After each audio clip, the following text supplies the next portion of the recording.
अस्सलामुअलैकुम, आप देख रहे हैं हो क्या रहा है। मैं हूं Faisal Abbasi, group editor 92 news. Irshad मदारिफ सब साथ हैं। प्रोग्राम में हमें ज्वाइन किया है सेक्रेटरी जनरल पाकिस्तान तहरीक इंसाफ असद उमर साहब ने। बहुत शुक्रिया असद साहब का। आपसे गुफ्तगू करते हैं गवर्नर पंजाब उमर सरफराज चीमा की जो तैनाती थी, जो तकर्रुर था, उसको डी नोटिफाई कर दिया काबीना डिवीज़न ने। गुज़श्ता रोज़ सदर ममलिकत ने जो वज़ीर-ए-आज़म ने एडवाइस भेजी थी उसको भी मुस्तरद कर दिया था। आज सदर पाकिस्तान ने ख़त भी लिखा है वज़ीर-ए-आज़म पाकिस्तान को। दूसरी जानिब हुकूमत का ये मौक़िफ़ है कि सदर पाकिस्तान और गवर्नर पंजाब मुसलसल आइन शिकनी के मुर्तकिब हो रहे थे।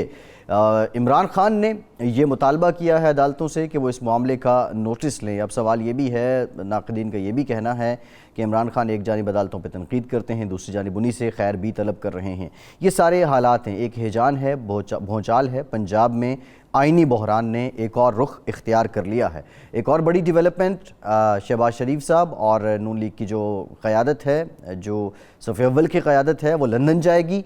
लंदन में मुशावरत होगी। ये मुशावरत सियासी एतबार से भी है, मुआशी एतबार से भी है, और जो आइंदा का जो इंतखाबी नक्शा है, जो इंतखाबी हालात हैं, उसको भी मद्देनज़र रखा जाएगा। लेकिन इत्तेहादी जो जमातें हैं उसमें से कोई भी जो काबीना के मेंबरान हैं वो अब तक की इत्तलात के मुताबिक नहीं जा रहे हैं। ऐसा क्या है? अगर ये हुकूमती मामला है तो इत्तेहादी जमातों के लोग क्यों नहीं जा रहे? इस पर भी मुफस्सल बात करेंगे। इरशाद साहब, ये सारा सिनेरियो पाकिस्तान के अवाम के सामने तो है, लेकिन जो इमरान खान साहब पे तनकीद हो रही है वो ये है कि आप बबांगे दोहल तनकीद कर रहे हैं। बारहा ये बयानिया दिया गया कि अदालतें रात को खुल गईं और अब आप अदालत से ही खैर मांग रहे हैं। हालांकि मामला जो है वो अगेन यहाँ पे जो आ जाता है वो एक एग्जेक्टिव्स का है।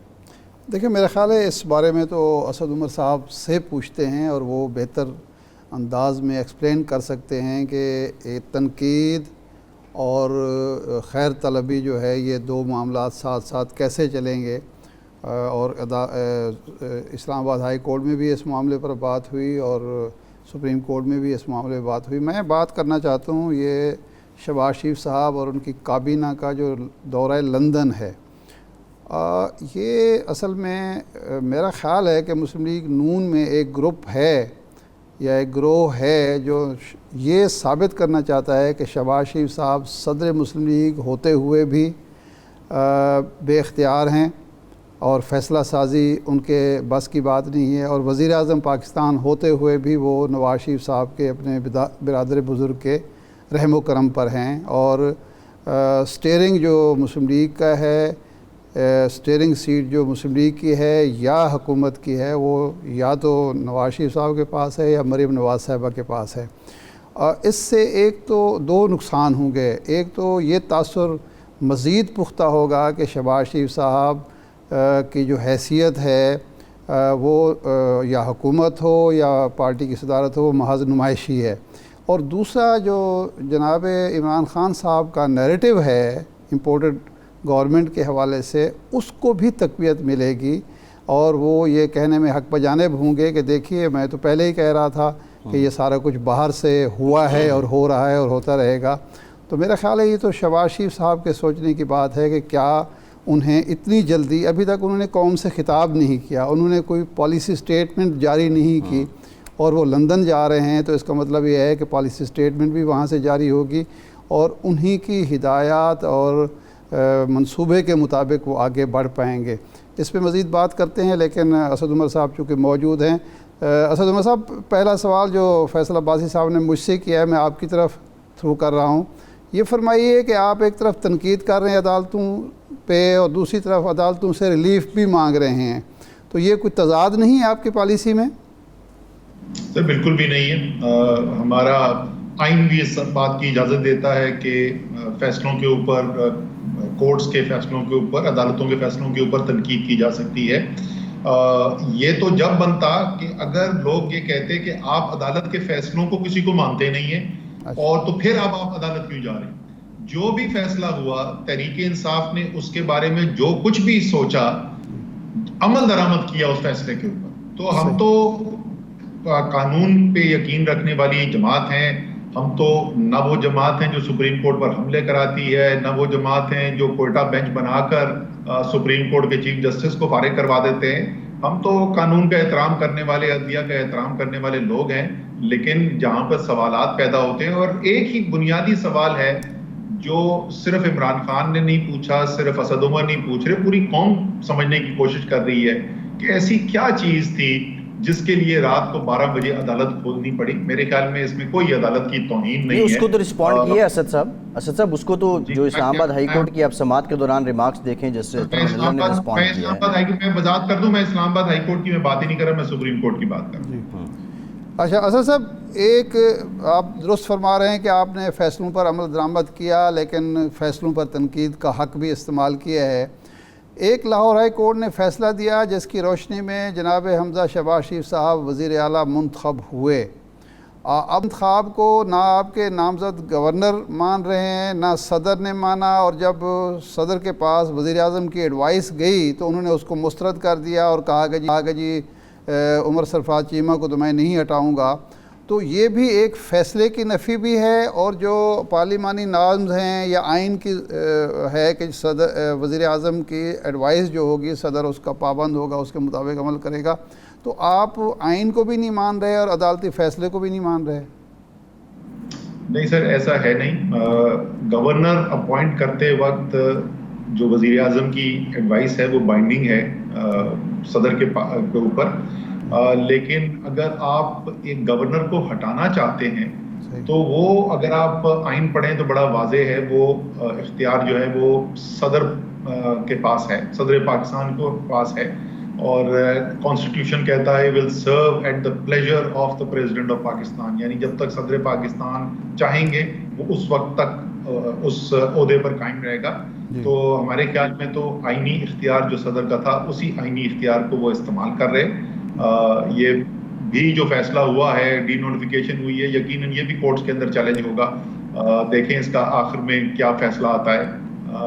नहीं, आप इसको, यानी पीटीआई इसको, इस फैसले को जो कैबिनेट डिवीज़न का फैसला है या नोटिफिकेशन है, इसको चैलेंज कर रहे हैं? जी, मुझे यकीन है कि ये फैसला ज़रूर चैलेंज किया जाएगा, क्योंकि इसमें हमारे ख्याल में ये कानून के मुताबिक फैसला नहीं किया गया है। और ये शाह साहब एक चीज़ याद रखने वाली है कि इन ओहदों पे जो लोग बैठते हैं या मेंबर जो कौमी असम्बली का इलेक्ट होके आता है, मुंतखब होके आता है, तो वो पहले एक हल्फ उठाता है और अल्लाह ताला को हाजिर नाज़र जान के वो हल्फ उठाता है, और वो हल्फ कहता है कि मैंने पाकिस्तान के आइन का दिफा करना है। तो ये तो एक हल्फिया जिम्मेदारी है जिसको उसने पूरा करना है। उसके अंदर एक से ज्यादा राय हो सकती है, लेकिन जो वो समझते हैं कि आइन कह रहा है, उनको किस बात के लिए पाबंद कर रहा है, उसके ऊपर अमल करना सिर्फ उनका जाती सवाबदीद नहीं है, बल्कि ये उनके ऊपर एक आइनी जिम्मेदारी है। सही। तो ये मामला जो है किस वक्त तक चलेगा कि सदर वज़ीर आज़म को एडवाइस भेजेंगे, सदर साहब उसको रिजेक्ट कर देंगे? ये एक महाज़ाराई और खींचातानी और तसादुम की जो कैफियत है, इसकी वजह से आप नहीं समझते कि जो हमारा जमहूरी निज़ाम है, पार्लिमानी सिस्टम है, उस पर मुज़र असरात मुरतब हो रहे हैं? 100% ऐसे ही है जी। और ये तो बड़े आपने मेरे ख्याल में नर्म अल्फाज इस्तेमाल किए हैं कि मुज़र असरात हो रहे हैं हमारी जमहूरियत के ऊपर। ये जो एक गैर फितरी तरीक़ेकार को इस्तेमाल करते हुए एक वाज़े बैरूनी मुदाखलत, और ये मेरे अल्फाज नहीं है, ये कौमी सलामती कमेटी पाकिस्तान के एक दफ़ा नहीं 2 दफ़ा बशमूल उस इजलास के जिसकी शहबाज शरीफ ने सदारत की थी, ये उनके अल्फाज हैं। वाज़े बैरूनी मुदाखलत के बाद ये जो हुकूमत आई है, ये गैर फितरी हुकूमत है, ये गैर फितरी सूरत हाल है। जितनी जल्द हमें ये समझ में आ जाएगा कि हर गुजरता हुआ दिन पाकिस्तान की जमहूरियत के लिए, पाकिस्तान की मईशत के लिए इंतहाई नुकसानदेह है। और अगर आप मुझे मौका देंगे तो मैं थोड़ा आगे 1-1.5 मिनट लगा के मईशत के साथ क्या हो रहा है वो भी आपको समझा दूंगा। उस तरफ आते हैं, उस तरफ आ रहे हैं जी। मईशत से पहले ये लॉन्ग मार्च का ज़िक्र ज़रूरी है। आपने ऐलान करना है खान साहब ने 20 मई के बाद।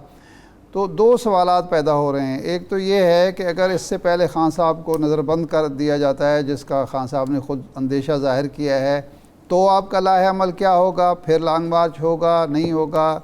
क्या उससे लॉन्ग मार्च को नुकसान तो नहीं होगा आपकी अपील को? दूसरा, शेख रशीद साहब कह रहे हैं कि जी ये खूनी लॉन्ग मार्च होगा। तो ये आपकी पार्टी पॉलिसी है, खूनी इनकलाब की बात जो हो रही है? نہیں جی، دیکھیں پہلی بات تو یہ کہ خان صاحب کے نظر بند کرنے والی جہاں تک بات ہے تو پہلے ہی میں کہہ چکا ہوں کہ شہباز شریف پاکستان کی تاریخ کے کمزور ترین وزیر اعظم، کوئی ان کے پاس اختیار نہیں ہے، اور دیکھنے سے ایسے لگتا ہے ان کو یہ نہیں سمجھ میں آ رہی ہے کہ کس نے لا کے بٹھا دیا اور کیوں بٹھا دیا ہے، اور یہ تو ان کو ڈیفینیٹلی نہیں پتا کہ کتنی دیر کے لیے بٹھایا گیا ہے۔ اگر اس قسم کا کوئی کام کرتے ہیں، خان صاحب کو نظر بند کرتے ہیں، تو وہ اس سے بھی زیادہ شدید کمزور ہو جائیں گے، اور یہ میرے خیال میں حکومت کی سب سے بڑی سیاسی غلطی ہوگی۔ بالکل لوگ نہیں لگے گا، بلکہ میرے خیال میں لوگوں کا جو پہلے ہی صرف جوش و جذبہ نہیں ہے، لوگوں کے اندر غصہ پایا جاتا ہے جو انہوں نے دیکھا ہے پاکستان کے ساتھ کھلواڑ ہوتے ہوئے، اس کے اندر مزید شدت آئے گی۔ تو امید ہے کہ ایسا کوئی فیصلہ وہ نہیں کریں گے جو ملک کے لیے تو ہوگا ہی خراب، بٹ ان کے اپنے سیاسی حکومت کے لیے ایک غلط فیصلہ ہوگا۔ دوسرا کوئی بالکل جی کوئی ہمارا ارادہ نہیں ہے، وزیر اعظم یا چیئرمین عمران خان جو ہیں وہ بار بار اپنی تمام تقاریر کے اندر کہہ رہے ہیں اور پرامن رہنا ہے، وہ تو فیملیز کو انوائٹ کر رہے ہیں، وہ تو یہ چاہتے ہیں کہ پاکستان کی قوم آ کر یہ بتائے اور پیغام بھیجے ساری دنیا کو کہ ہم اپنے فیصلے خود کریں گے اور ہم باہر سے ڈکٹیشن لینے کو تیار نہیں ہیں، کسی کے ساتھ تصادم نہیں۔ اسد عمر صاحب، جب آپ کے جلسے میں کھڑے ہو کر شیخ رشید یہ بات کرتے ہیں تو پھر ظاہر بات ہے کہ اس کو آپ ڈینائی کس طرح کریں گے؟ وہ اپنے طور پر یہ باتیں کر لیتے ہیں۔ شیخ رشید سر ایک پیشن گوئی کر رہے ہیں، شیخ رشید یہ نہیں کہہ رہے کہ ہم یہ کرنا چاہتے ہیں، شیخ رشید کہہ رہے ہیں کہ جب اتنے لوگ نکل کے آئیں گے اس میں ان کا یہ مفروضہ یہ ہے کہ حکومت اس کو زبردستی کچلنے کی کوشش کرے گی، اس سے تصادم پیدا ہوگا، اور ظاہر ہے اگر زور زبردستی کی گئی تو اس سے تصادم پیدا ہونے کا خدشہ ہو سکتا ہے، لیکن یہ ہماری آئینی ہمارا حق ہے، ہمارا آئین کہتا ہے کہ لوگ جو ہیں اپنے احتجاج کے لیے پرامن طریقے سے جمع ہو سکتے ہیں، اور ہم اپنا آئینی حق، ہم کیا پاکستان قوم اپنا آئینی حق ضرور استعمال کرے گی اور انشاءاللہ تعالی پرامن ہوگا۔ اسد صاحب، شہباز شریف صاحب لندن جائیں گے، وزیر اعظم صاحب لندن جائیں گے، تو اطلاعات یہ ہیں کہ پی ٹی آئی کے لوگ وہاں پہ احتجاج کریں گے، کیا اس سے احتجاج کو یہاں سے یعنی پی ٹی آئی کے مرکز سے پاکستان سے کوئی پشت پناہی حاصل ہے؟ یہ پلان آپ کی طرف سے ہے؟ سر مجھے تو یہ خبر آپ کے ذریعے ملی ہے، لیکن پھر میں وہی کہوں گا کہ لندن میں رہتے ہوئے انگلینڈ کے جو مروجہ قوانین ہیں اس کے اندر رہتے ہوئے اگر کوئی احتجاج ہوتا ہے تو اس احتجاج کے اوپر کسی کو کیا اعتراض ہو سکتا ہے؟ کوئی ایسا کام نہیں کرنا چاہیے جو غیر آئینی ہو، غیر قانونی ہو، اس کے اندر کوئی بھی تشدد کا پہلو نہیں ہونا چاہیے، لیکن وہاں پر احتجاج کرنا تو مکمل طور پہ ہر شہری کا حق ہے، اور جو یہ لوگ ہیں ان کا بھی حق ہے، لیکن کیا ہم نے یہاں سے کوئی ایسا پلان بنایا؟ نہیں، ہم نے ایسا کوئی پلان نہیں۔ جی ٹھیک ہے۔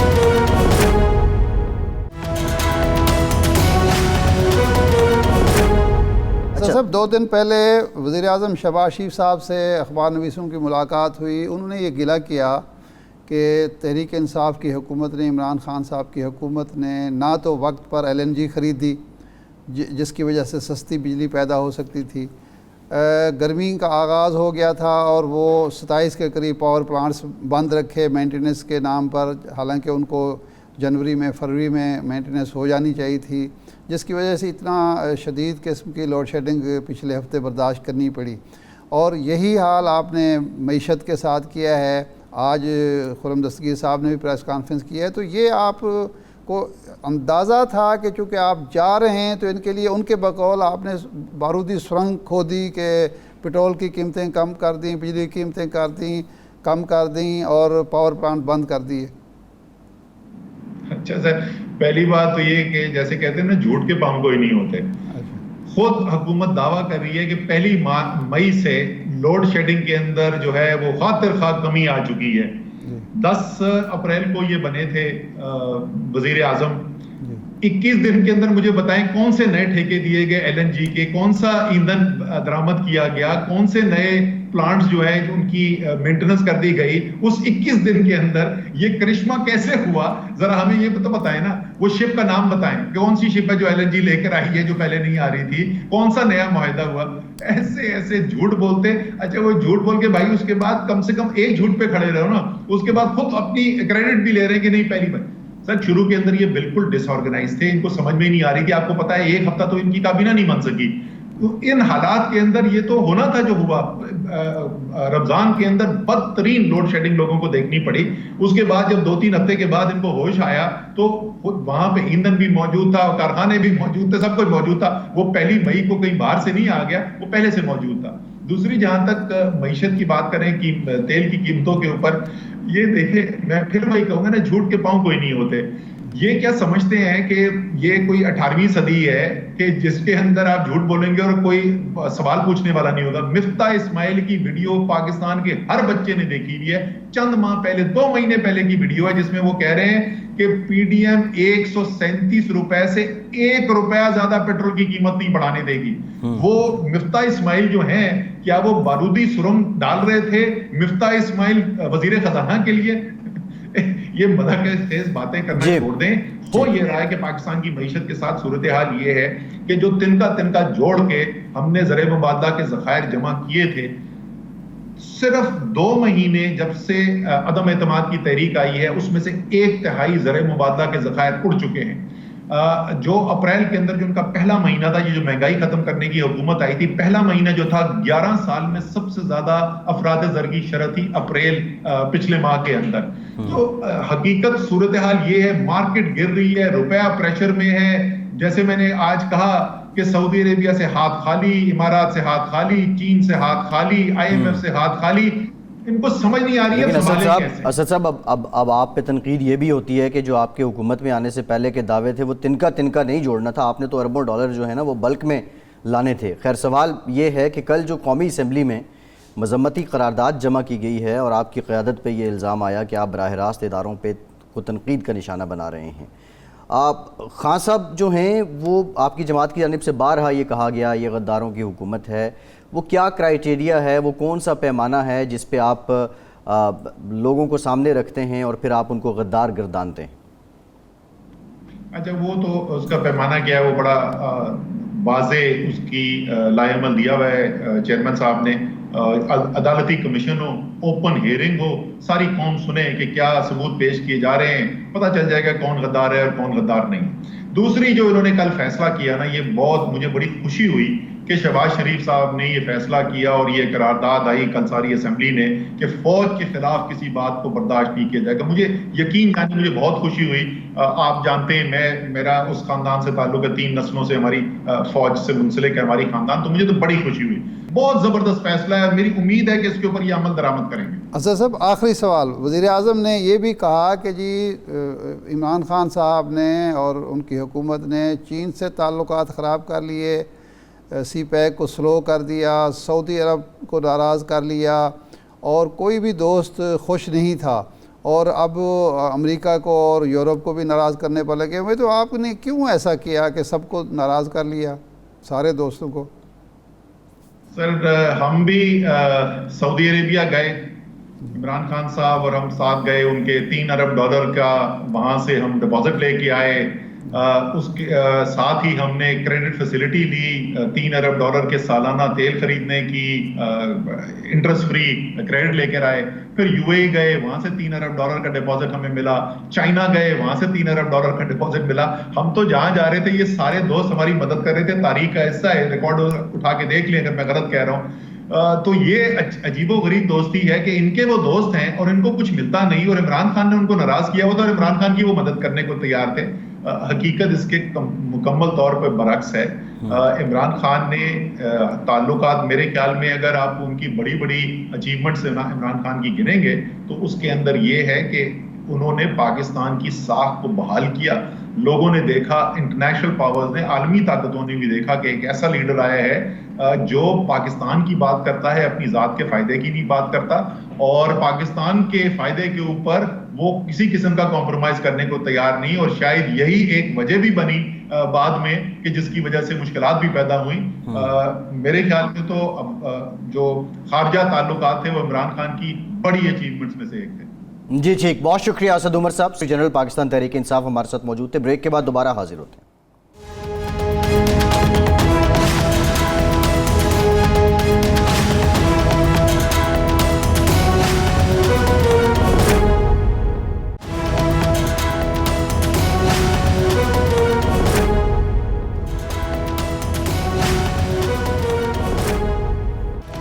ब्रेक के बाद एक बार फिर से आपको खुशामदीद कहेंगे। हमें ज्वाइन किया है उबैदुल्ला साहब ने, माहिर कानून ने। बहुत शुक्रिया उबैद साहब आपके वक्त का। उबैद साहब, जो गवर्नर पंजाब हैं उनकी बरतरफी का मामला है, जो पाकिस्तान तहरीक इंसाफ इस वक्त कह रही है, वो कहती है कि आइन के मुताबिक वज़ीर-ए-आज़म को गवर्नर लगाने का इख्तियार तो है, लेकिन गवर्नर को हटाने का इख्तियार सदर ममलिकत के पास है। इस वजह से ये जो कैबिनेट डिवीज़न का नोटिफिकेशन है इसको वो चैलेंज कर रहे हैं।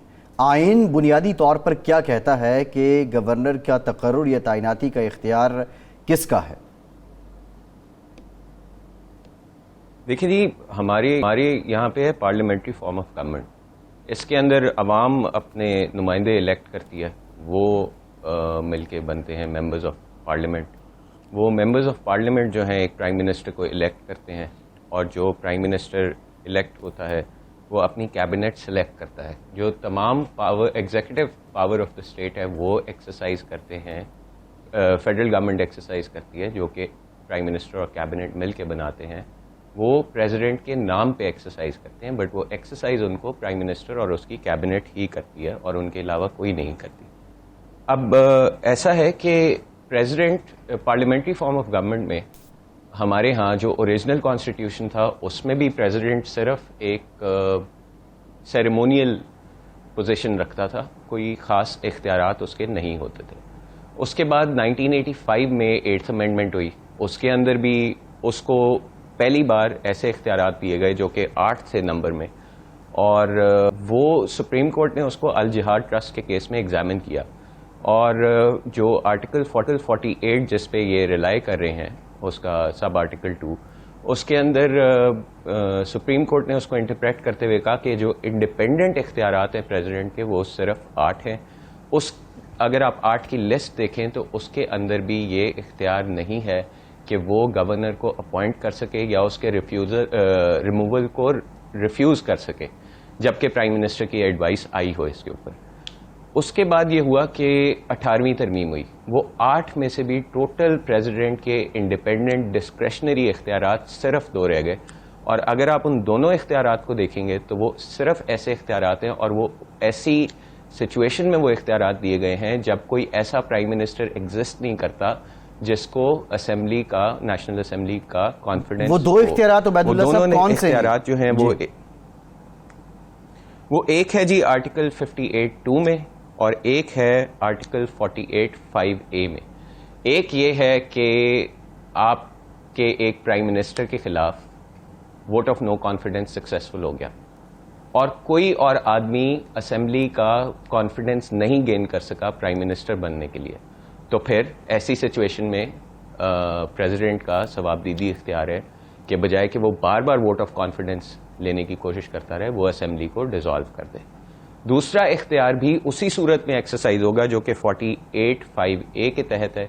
वो इसका इख्तियार ये है कि नेशनल असेंबली जब डिसॉल्व हो जाए तो वो अगले इलेक्शन की डेट अपने सवाबदीदी इख्तियार को एक्सरसाइज करते हुए अनाउंस कर सकता है। अब आप इन दोनों सिचुएशंस को अगर एनालाइज करें तो वो दोनों ऐसी ही सिचुएशंस हैं जिसके अंदर आपके पास मुल्क में ऐसा प्राइम मिनिस्टर ना हो जो कि असेंबली का कॉन्फिडेंस गेन कर सके। इसके अलावा उबैदुल्ला साहब ये जो आइन में लिखा गया कि जी गवर्नर उस वक्त तक सदर की खुशनुदी जब तक उसको हासिल है उस वक्त तक काम करते रहेगा, उसकी बजाय सदर की बजाय अगर हुकूमत का लफ्ज़ लिख दिया जाता है या वज़ीर आज़म का, तो ये गलती हुई हमारे कानून साजों से कि उन्होंने ये जुमला लिख दिया? नहीं जी, ऐसा नहीं हुआ। ऐसा है कि हमारे आइन में बहुत अमेंडमेंट्स होती रही हैं, और ये आपकी बात सही है कि अगर इसको कोई 2/3 मेजॉरिटी लेके आए तो इसके बाद क्लैरिफाई कर दे तो इसमें क्लैरिटी आ जाएगी। बट ऐसी सिचुएशंस पहले अराइज होती रही हैं जिसमें बजारन, जैसे मैं आपको बताता हूँ कि आर्टिकल 45 जो है आइन का, अगर आपके पास कॉपी मौजूद हो तो उसके अंदर आप देखें, अगर आप उसको पढ़ेंगे तो आपको लगेगा कि ये प्रेसिडेंट का इख्तियार है कि वो किसी को भी पार्डन कर दे, रिप्रीव कर दे, रिस्पाइट कर दे, रिमिट कर दे सेंटेंस उसका। अब इसको भी अदालत ने इंटरप्रेट किया 2010 में, और उन्होंने कहा कि जी ये आपका इख्तियार नहीं है, ये फेडरल गवर्नमेंट का इख्तियार है। तो इसीलिए जनरल रूल जो है वो आर्टिकल 48 ने बता दिया हुआ है, اور انڈیا میں بھی ایسی سچویشن ایک دفعہ رائز ہو چکی ہے کہ وہاں پہ معاملہ یہ ہوا تھا کہ ایسا لگ رہا تھا کہ شاید پریزیڈنٹ کا پلیزر یا جو ہے وہ سپرسیڈ کر جائے گا. تو سپریم کورٹ آف انڈیا نے بھی اس کو انٹرپریٹ کر کے بعد واضح الفاظ میں کہا تھا کہ یہ ایکچولی پلیزر جو ہے کاؤنسل آف منسٹرز کا ہوگا یا جو آپ کی کیبنٹ ہوئے گی ان کا ہوگا. تو کہیں بھی آئین میں یہ as a rule of thumb 48(1) rule of thumb ہے کہ آپ پریزیڈنٹ کے پاس جو وہ پاور ایکسرسائز کرے گا وہ کیبنٹ کی ایڈوائس پہ یا پرائم منسٹر کی ایڈوائس پہ ڈیپینڈنگ آن دا سچویشن اسی پہ کرے گا. 48(2) لیکن اس میں عبید صاحب ایک جو سوال اٹھ رہا ہے جو 48(1) کا شاید حوالہ دے رہے ہیں پاکستان تحریک انصاف والے, وہ یہ کہتے ہیں کہ یہ بات تو طے ہے جی وہ 48(2) کا حوالہ دے رہے ہیں جی 48(2) کا کہ یہ بات تو طے ہے کہ جو تعیناتی ہے یا تقرر ہے وہ تو ایڈوائز پہ ہوگا پرائم منسٹر کی, لیکن ساتھ وہ یہ کہہ رہے ہیں کہ گورنر کو جو ہٹانا ہے وہ صریحاً جو ثوابدید ہے وہ پریزیڈنٹ کی ہے. اب آپ کیا سمجھتے ہیں کہ یہ کوئی آئینی سکم ہے, یہ اوپن اینڈڈ ہے یا یہ ڈیفائن ہے؟ نہیں جی یہ کافی حد تک ڈیفائنڈ ہے, اور میں بڑی عزت کے ساتھ یہ کہنا چاہتا ہوں کہ یہ ایک بہت ریڈیکولس اور ایبسرڈ انٹرپریٹیشن ہے.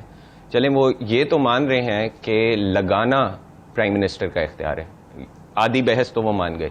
اب مجھے یہ بتائیں کہ آج پرائم منسٹر صاحب نے اگر پریزیڈنٹ صاحب کو یہ کہا کہ فلانے آدمی کو گورنر لگا دو, اور وہ مان رہے ہیں کہ اس کو لگانے کا اختیار ہے, تو آٹومیٹکلی ظاہر ہے پچھلے کو ہٹائیں گے تو اگلے کو لگائیں گے. تو وہ لگانے کا اختیار مان رہے ہیں, ریموو کرنے کا اختیار نہیں مان رہے. اور پاکستان کے قانون کے نیچے یہ ہمارے ہاں بھی یہ رول مانا جاتا ہے کہ اگر آپ کے پاس اپوائنٹ کرنے کا اختیار ہے نا تو آپ کے پاس ریموو کرنے کا بھی اختیار ہے, کیونکہ ان کی انٹرپریٹیشن کے حساب سے پھر تو پرائم منسٹر کے پاس صرف ایک دفعہ گورنر کو اپوائنٹ کرنے کا اختیار ہے, دوسری دفعہ کسی اور کو اپوائنٹ کرنے کا اختیار ہی نہیں ہے کیونکہ اس کے پاس ریموو کرنے کا اختیار نہیں ہے. تو اس لیے یہ ایک آٹومیٹکلی بڑی ابسرڈ سچویشن بن جائے گی, اور یہ بہت ابسرڈ انٹرپریٹیشن ہے. اس طرح آئین کو نہیں پڑھا جاتا. بار بار ہماری سپریم کورٹ نے کہا ہے کہ آئین کو ایز اے ہول پڑھا جاتا ہے, تمام آرٹیکلز کو ملا کے پڑھا جاتا ہے, پھر اس کی روح دیکھی جاتی ہے. اور اس میں تو اتنا ڈیپ جانے کی ضرورت ہی نہیں ہے کیونکہ یہ بار بار بہت دنیا میں بہت کم سچویشنز ہیں جس میں آپ کے پاس اپوائنٹ کرنے کا تو اختیار ہو بٹ ریموو کرنے کا اختیار نہ ہو, کیونکہ اگر آپ کے پاس ریموو کرنے کا اختیار نہیں ہوگا تو آپ اپنا اپوائنٹ کرنے کا اختیار نہیں ایکسرسائز کر سکیں گے. تو اب اسی لیے اپوائنٹ کرنے کے اختیار میں ویسے بھی ریموو کرنے کا اختیار کنسیڈر کیا جاتا ہے, اور ہمارے آئین میں ایسی کوئی بات نہیں لکھی. میں نے آپ کو بتایا کہ آپ پریزیڈنٹ صاحب یہ کہہ رہے ہیں کہ یہ میرا ثوابدیدی اختیار ہے کہ میں اس کو ریموو کروں یا نہیں. میں نے آپ کو بتا دیا کہ پریزیڈنٹ کی ڈسکریشن پورے کانسٹیٹیوشن میں صرف 2 جگہ ایکسرسائز ہو سکتی ہے, اور وہ دونوں سچویشنز ایسی ہیں جہاں آپ کا ڈیموکریٹکلی الیکٹڈ پرائم منسٹر نہیں ہوتا, وہ اسمبلی کا کانفیڈنس نہیں گین کر کے آیا ہوتا, اور وہ 2 سچویشنز واحد وہی ہیں کہ آپ کی نیشنل اسمبلی کو ڈیزالو کرنا ہے اگر کوئی اور ووٹ آف کانفیڈنس نہ لے سکے, یا جب نیشنل اسمبلی ڈیزالوڈ ہو تو الیکشن کب اناؤنس کرنے ہیں. اور اس میں سینس بھی یہی بنتی ہے کہ یہ اختیار پریزیڈنٹ کے پاس ہو کیونکہ آپ کے پاس کوئی ڈیموکریٹکلی الیکٹڈ پرائم منسٹر ہی نہیں ہے, تو ظاہر ہے اس کو ایکسرسائز پریزیڈنٹ کے علاوہ کوئی کر بھی نہیں سکے گا. ٹھیک ہے, بہت شکریہ عبید اللہ صاحب, ماہر قانون ہمارے ساتھ موجود. بریک لیتے ہیں, بریک کے بعد بات کریں گے. وزیر اعظم شہباز شریف لندن روانہ ہو رہے ہیں اپنے وفد کے ہمراہ. مقصد کیا ہے اس دورے کا؟ نواز شریف صاحب سے جو میٹنگ ہو رہی ہے وہ اس کا کنٹیکسٹ کیا ہوگا؟ بریک کے بعد بات کرتے ہیں.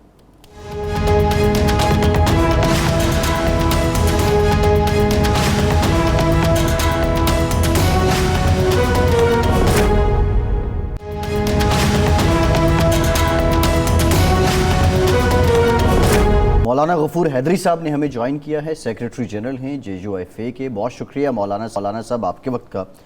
مولانا صاحب, شہباز شریف صاحب لندن روانہ ہو رہے ہیں اور ان کے ہمراہ نون لیگ کا ایک وفد بھی جا رہا ہے.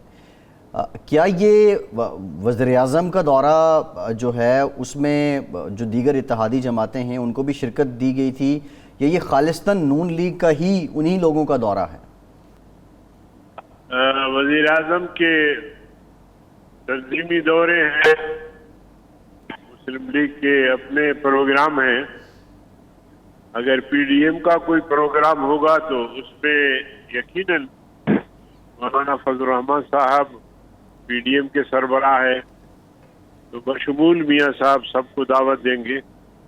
تو مسلم لیگ نون چونکہ اپنے جلسے کر رہی ہے تو ہمیں اس سے کوئی پرخاش بھی نہیں ہے. جب مشترکہ جلسے ہوں گے تو ہم سب اس میں نظر آئیں گے آپ کو انشاءاللہ. مولانا ہمارا سوال جو ہے وہ جناب شہباز شریف صاحب کے دورہ لندن کے حوالے سے ہے کہ وہ جناب نواز شریف صاحب نے ان کو اور ان کے وفاقی وزراء کو طلب کیا ہے اپنے حضور اور کہا ہے کہ آ کے یہاں مشاورت کریں، کچھ ہدایات لیں. تو اس میں اتحادیوں کو اعتماد میں لیا گیا ہے کہ کیا معاملہ ڈسکس ہوں گے؟ نہیں دیکھیں، وہ ان کا اپنا مسئلہ ہے، پارٹی کا اندرونی مسئلہ ہے. جی وہ ظاہر ہے کہ میاں نواز شریف صاحب جو ہے وہ پارٹی کے ہیڈ ہے، تو انہوں نے اپنی پارٹی اور ان کے اراکین کو بلایا ہے مشاورت کے لیے.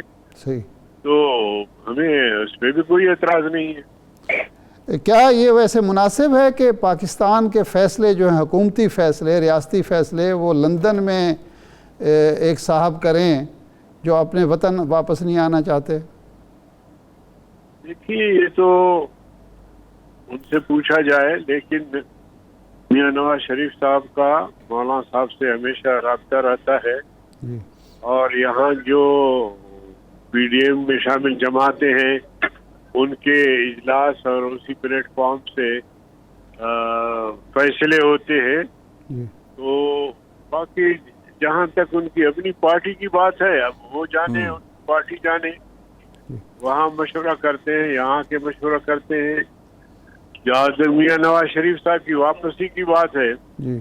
یہ فیصلہ بھی میاں صاحب کو ہی کرنا ہے، جی. ہم نے نہیں کرنا، صحیح. مسلم لیگ نے کرنا ہے. جی بھائی.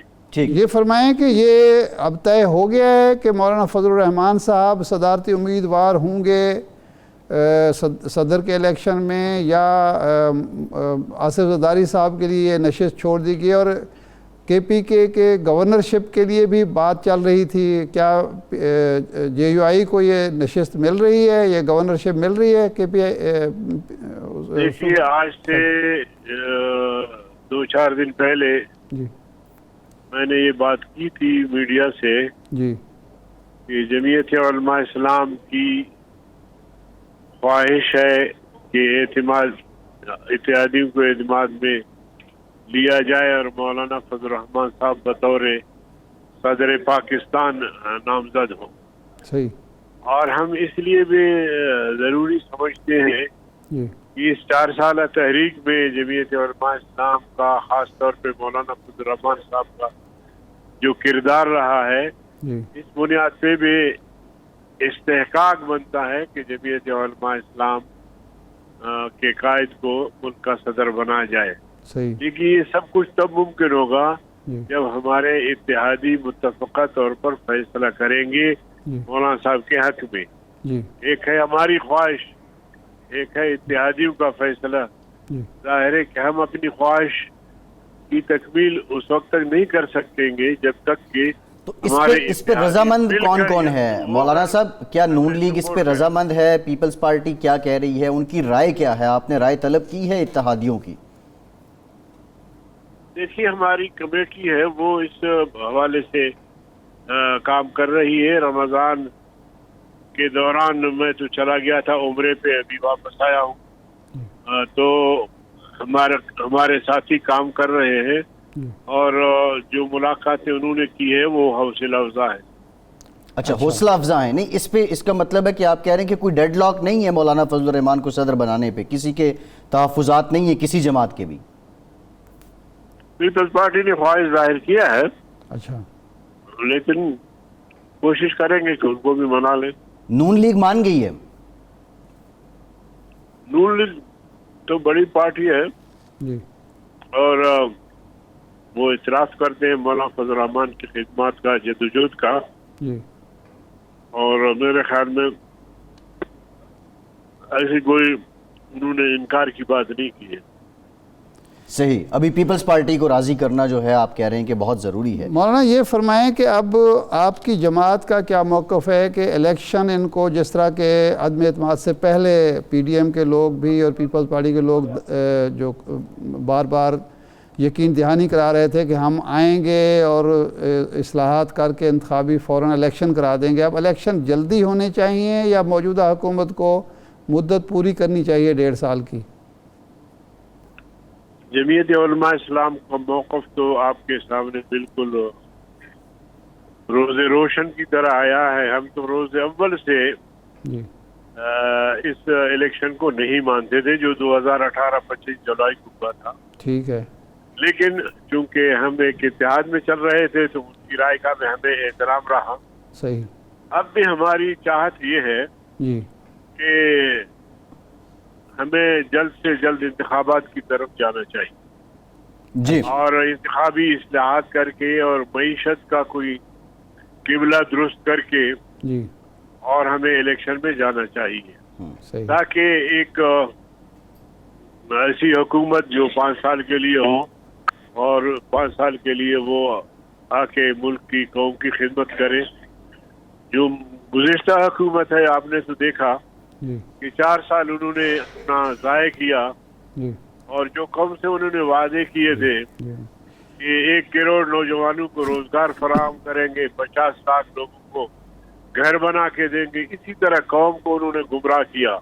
جی اور آپ نے دیکھا کہ 4 سال میں انہوں نے کبھی بھی جی کسی موقع پر بھی اپنے کردار کا تذکرہ نہیں کیا سوائے اس کے کہ اپوزیشن کا کردار ادا کیا اور سیاستدانوں کی پگڑیاں اچھالتے رہے. جی اور آج بھی عمران اپنے جلسوں میں اپنی کارکردگی کا اظہار نہیں کر رہا. جی وہ اپوزیشن پہ تنقید کر رہا, حکومت پہ تنقید کر رہا ہوتا ہے, اس کے علاوہ اس کے پاس کچھ ہے بھی نہیں.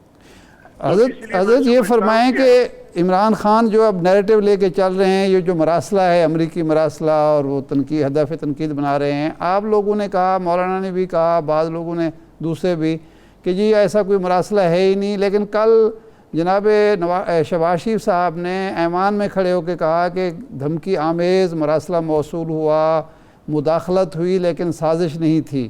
تو اب اس کے بعد آپ اس کے حق میں ہیں کہ اس پر جوڈیشل کمیشن بننا چاہیے اور فیصلہ ہونا چاہیے کہ یہ سازش تھی, یہ مداخلت تھی؟ اس حوالے سے میاں شہباز شریف صاحب نے اعلان کیا تھا وزارت کا حلف اٹھانے کے بعد جی کہ جوڈیشل کمیشن ہم بنائیں گے اور اس خط کی تحقیقات کرائیں گے. صحیح. تو میں تو اس حق میں ہوں کہ جوڈیشل کمیشن بن جائے تاکہ دودھ کا دودھ پانی کا پانی جو ہے وہ نظر آئے. صحیح. تو کوئی ایسی چیز جو قوم سے اس کو چھپانا نہیں چاہیے. صحیح. کہ کیا یہ مبالغہ آرائی ہے یا کیا اپنے آپ کو مظلوم دکھانے کے لیے ایک بات ہے, کیا اس ضمن میں عوام کی حمایت حاصل کرنے کی بات ہے. تو یہ ساری چیز واضح ہونی چاہیے, قوم کے سامنے آنی چاہیے. گویا آپ جوڈیشل کمیشن کے حق میں ہیں. جی اچھا یہ فرمائیں کہ یہ آج انتخابی اصلاحات کا بل پیش کیا ہے نور عالم خان نے, اور اس میں یہ کہا گیا ہے کہ اوورسیز پاکستانیوں کو ووٹ نور عالم خان نے جی, جس کو کمیٹی کے حوالے کر دیا گیا ہے, اعظم وزیر تارڑ صاحب وزیر قانون کے کہنے پر کمیٹی کے قائمہ کمیٹی کے حوالے کر دیا گیا ہے. اس میں اوورسیز پاکستانیوں کے حق کی نفی کی گئی ہے کہ ان کو یہ حق نہیں ملنا چاہیے. حضرت یہ فرمائیں کہ 31 ارب ڈالر جو سالانہ پاکستان میں بھیجتے ہیں, ہماری معیشت کو چلاتے ہیں, ان لوگوں کو ووٹ کا حق کیوں نہیں ہونا چاہیے؟ کیا آپ بھی اس بات سے متفق ہیں یا آپ سمجھتے ہیں ووٹ کا حق ملنا چاہیے؟ دیکھیے, جو طریقہ سابقہ حکومت نے قانون سازی کے ذریعے وہ کیا تھا, مشتہر کیا تھا, جی وہ تو صریحاً ناجائز اور غلط تھا. اچھا. اس لیے کہ بیرونی دنیا میں جو ہمارے لوگ ہیں اگر وہ ووٹر بنتے ہیں جی تو اس کی نگرانی کون کرے گا, کس طرح وہ ووٹ کاسٹ ہوں گے, کیسے وہ صحیح سلامت یہاں پہنچیں گے. صحیح. تو یہ سارے سوالات ہیں, بہت سارے سوالات ہیں. اس لیے ہم سمجھتے ہیں کہ وہ لوگ جو وہاں کی نیشنلٹی بھی ان کی ہوگی جی, اور یہاں پہ دوہرے ووٹ کا ان کو اختیار دیا جائے گا, تو یہ مطلب اس پر سوچنا ہوگا. اس لیے میں کہہ رہا ہوں کہ انتخابی اصلاحات کے حوالے سے ये चीजें भी ज़ेर गौर आनी चाहिए जी कि क्या ये इस्तेहकाक रखते हैं वोट का, अगर रखते हैं तो फिर वो वोट सही मानों में कैसे इस्तेमाल होगा और उम्मीदवार के हक में किस तरह वो सही सामने आ जाएगा। तो ये सारे सवालात हैं उसको जी ठीक है। के लिए एक जरूरी है कि इंतखाबी इस्लाहात इस अच्छा हवाले से। मौलाना साहब, हमने ये देखा जो अपोजिशन थी इससे पहले, अब जो लोग हुकूमत में हैं, आपने 3 साल 8 माह भरपूर तनकीद की जो मुआशी कारकर्दगी थी पिछली हुकूमत की, और ये सब इदराक रखते हुए भी आप जब आपने हुकूमत को कबूल किया तो अब ये जो मलबा है, आप नहीं समझते कि ये तोक इमरान खान के गले से निकल के आपकी जो इत्तेहादी हुकूमत है उसके गले में पड़ गया है, और इस तोक के साथ आप इलेक्शन में जाएं अगर, तो आपको कोई मुतमन्नी नताइज आपको नहीं मिल सकेंगे? किसी के गले में तो ये तोक जो है ना वो आना था, और हम इत्तेहादियों ने इसको कबूल किया, और वो इसलिए कि अगर हम मजीद इमरान को हुक्मराने के लिए इजाजत देते हैं तो फिर मुल्क को दिवालिया हो जाएगा, और अब भी कोई ऐसी पोजीशन नहीं है। लेकिन उसमें यह है कि अगर वजीर आजम और उसकी पूरी टीम इसको फोकस करे कि हम अपनी मईशत को किस तरह दुरुस्त कर सकते हैं और किस तरह जो है वो एक अगर जल्द इंतखाबात नहीं होते मौलाना साहब, तो इसका इत्तेहादी हुकूमत को मौजूदा मुआशी हालात को देखते हुए नुकसान होगा या फ़ायदा होगा? देखिए, हमारा तो मौक़िफ़ ये है कि इंतखाबात जल्द होनी चाहिए, इंतखाबी इस्लाहात हो, मईशत की सिमत आप सही कर ले और एक तरफ रवान कर ले, और उसके साथ साथ इंतखाबात होनी चाहिए। अब आप इसको ज़्यादा से ज़्यादा 1 साल खींच सकते हैं, लेकिन ये है कि मैं समझता हूँ कि हमें जल्दी इंतखाबात की तरफ जाना चाहिए। ठीक, बहुत शुक्रिया। मौलाना गफूर हैदरी साहब, सेक्रेटरी जनरल JUIFA हमारे साथ मौजूद थे। इरशाद साहब, प्रोग्राम का टाइम ख़त्म हो गया, आपका शुक्रिया, इजाज़त दीजिए।